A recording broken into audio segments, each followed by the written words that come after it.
La sexualité aussi n'est pas du sexe, parce que souvent, quand on parle d'éducation sexuelle, eh bien, on réduit la sexualité au sexe. Le terme sexualité dans éducation sexuelle ne fait pas référence au sexe, mais à la sexualité.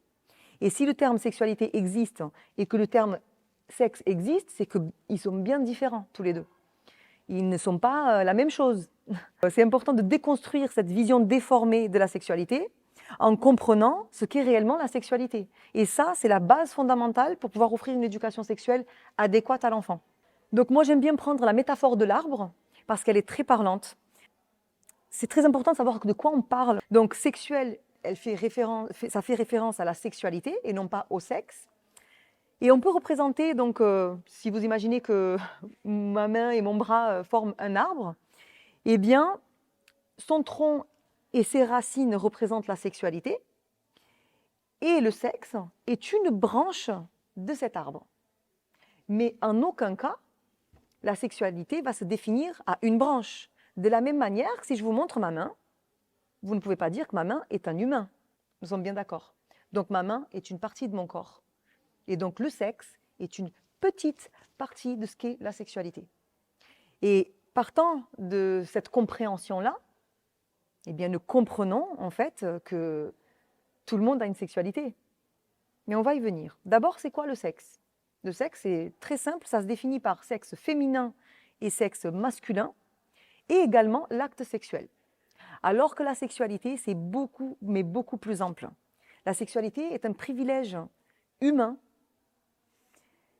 et c'est ce qui nous amène à chercher du plaisir dans tous les domaines de la vie. Elle englobe des aspects physiques, émotionnels, psychologiques, relationnels, amical, familial, amoureux, la communication et également le plaisir professionnel, spirituel et même financier. Le plaisir que je vis dans ma vie ou le déplaisir de vivre les choses que je vis dans ma vie, dans tous les domaines de ma vie, il parle de ma sexualité. Partant de ce postulat-là, que la communication, le toucher, l'amitié, aller à l'école, au travail, etc., parlent de ma sexualité, est-ce qu'un enfant a une sexualité? Bien entendu. Pourquoi? Est-ce que l'enfant a un corps? Oui. Est-ce que l'enfant ressent des sentiments et des émotions? Oui, évidemment. Est-ce que l'enfant communique? Par son corps, il communique de manière verbale ou non verbale.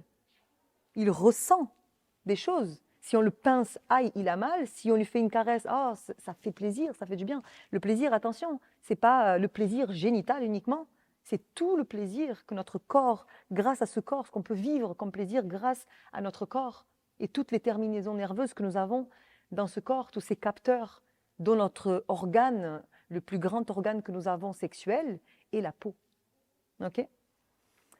Est-ce que l'enfant ressent du plaisir?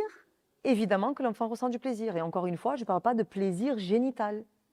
Toutefois, l'enfant, quand il touche ses parties génitales, il va ressentir un certain plaisir, qui est complètement différent du plaisir de l'adulte. Puisque l'enfant, n'ayant pas d'hormones sexuelles, ne va pas chercher à avoir d'orgasme, n'obtient pas d'orgasme. D'accord? Donc, c'est différent.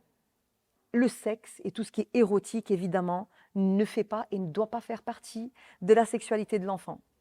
L'enfant n'a pas de répertoire sexuel et il n'a pas non plus de fantasme sexuel, contrairement à l'adulte.